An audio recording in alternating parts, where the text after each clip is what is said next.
ಎಲ್ಲರಿಗೂ ನಮಸ್ಕಾರ. ಕವಿತಾ ಪಾಕಶಾಲೆಗೆ ನಿಮ್ಮೆಲ್ಲರಿಗೂ ಸುಸ್ವಾಗತ. ಇವತ್ತಿನ ರೆಸಿಪಿಲಿ ಹೆಸರುಕಾಳು ಬೀನ್ಸ್ ಹಾಕಿ ಪಲ್ಯ ಮಾಡೋಣ ಬನ್ನಿ.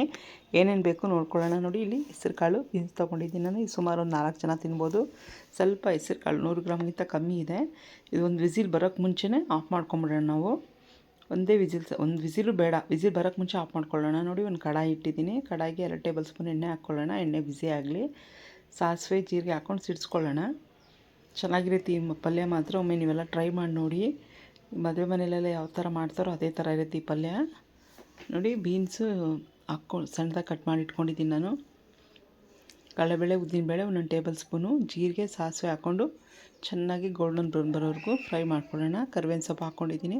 ಈಗ ನೋಡಿ, ಈರುಳ್ಳಿ, 2 ಈರುಳ್ಳಿ, ಒಂದು 4 ಹಸಿಮೆಣ್ಸಿನ್ಕಾಯಿ, 2 ಒಣಮೆಣ್ಸಿನ್ಕಾಯಿ, ಇದೆಲ್ಲ ಚೆನ್ನಾಗಿ ಗೋಲ್ಡನ್ ಬ್ರೌನ್ ಆಗಬೇಕು. ಇವಾಗ ಚೆನ್ನಾಗಿ ಫ್ರೈ ಆಗೋವರೆಗೂ ಸ್ವಲ್ಪ ಹಿಂಗೆ ಹಾಕ್ಕೊಳ್ಳೋಣ. ಮನೆಯಲ್ಲಿ ಕೂಡ ಇದು ಸಿಂಪಲಾಗಿ ಹಬ್ಬಗಳಲ್ಲೆಲ್ಲ ಮಾಡ್ಕೋಬೋದು. ತುಂಬ ಚೆನ್ನಾಗಿರುತ್ತೆ ಈ ಪಲ್ಯ ಮಾತ್ರ. ನೀವೆಲ್ಲ ಒಮ್ಮೆ ಟ್ರೈ ಮಾಡಿ. ತುಂಬ ರುಚಿಕರವಾಗೂ ಇರುತ್ತೆ. ನೋಡಿ, ಚೆನ್ನಾಗಿ ಗೋಲ್ಡನ್ ಬ್ರೌನ್ ಬರೋವರೆಗೂ ಫ್ರೈ ಆಗಲಿ. ಈಗ ಸ್ವಲ್ಪ ಚಿಟಿಕೆ ಅರಿಶಿನ ಹಾಕ್ಕೊಂಬಿಟ್ಟು ಇದನ್ನು ಒಂದು ಮುಚ್ಚಳ ಮುಚ್ಚಿ ಬಿಡೋಣ ಒಂದು 5 ನಿಮಿಷ. ಅಷ್ಟರಲ್ಲಿ ಈರುಳ್ಳಿ ಫ್ರೈ ಆಗುತ್ತೆ. ಈರುಳ್ಳಿ ಫ್ರೈ ಆಗಬೇಕು. ಈರುಳ್ಳಿ ಫ್ರೈ ಆಗಿಲ್ಲ ಅಂದರೆ ಚೆನ್ನಾಗಿರಲ್ಲ. ಈ ವಿಡಿಯೋ ಇಷ್ಟ ಆದಲ್ಲಿ ಒಂದು ಲೈಕು ಶೇರು ಮಾಡಿ, ಫ್ರೆಂಡ್ಸ್ಗೆ ಫ್ಯಾಮಿಲಿಗೆ ಶೇರ್ ಮಾಡಿ. ನೋಡಿ, ಬೀನ್ಸ್ ಇದು ಒಂದು 1/4 kg ಬೀನ್ಸ್ ಇದೆ. ಒಂದು 4 ಜನ ತಿನ್ಬೋದು ಅಂತ ಹೇಳಿದ್ನಲ್ಲ, ಸಾಕಾಗುತ್ತೆ ಇಷ್ಟು. ಚೆನ್ನಾಗಿ ಇದು ಫ್ರೈ ಆಗಲಿ. ನೀರೆಲ್ಲ ಹಾಕೋಕ್ಕೆ ಹೋಗಬಾರ್ದು. ಸ್ವಲ್ಪ ಜೀರಿಗೆ ಪುಡಿ ಅಷ್ಟೇ ಇದಕ್ಕೆ ಹಾಕೋದು, ಇನ್ನೇನು ಹಾಕೋದು ಬೇಡ. ಇದನ್ನು ಎಣ್ಣೆಲೇ ಫ್ರೈ ಮಾಡಿಕೊಂಡು ಒಂದು 15 ನಿಮಿಷ ಸ್ಲಿಮ್ಮಲ್ಲಿ ಬಿಟ್ಬಿಡೋಣ. ನೋಡಿ, ಬೆಂದಿದೆ ಈಗ ಪಲ್ಯ.